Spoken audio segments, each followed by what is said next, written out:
আমার সামনে বিশাল বড় সাইজের একটি মহিষ, আসলে দেখতে হাতির মতো দেখছে।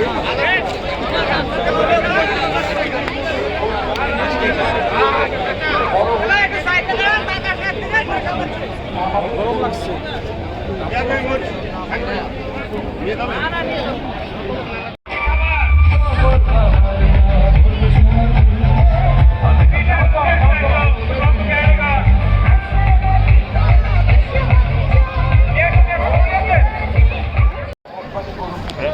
আসলে আপনাদের হাতে গরু সুস্থতার পরিচয়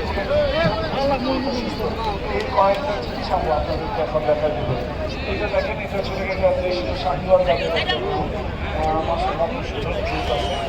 আপনারা যেসব হাতে কিনবেন, যেগুলো দেখবেন যে এই হামটা নাই, হামটা একটু ছোট কিংবা হাম নাই, হাম না থাকলে গরুর করে মাংসের টেস্টও অনেক প্রিফার করে। তো আপনারা যারা দেশি গরু কিনতে চান, সবচেয়ে বড় দেশি গরুর সবচেয়ে বড় পরিচয় হচ্ছে এই হামটা থাকতে হবে।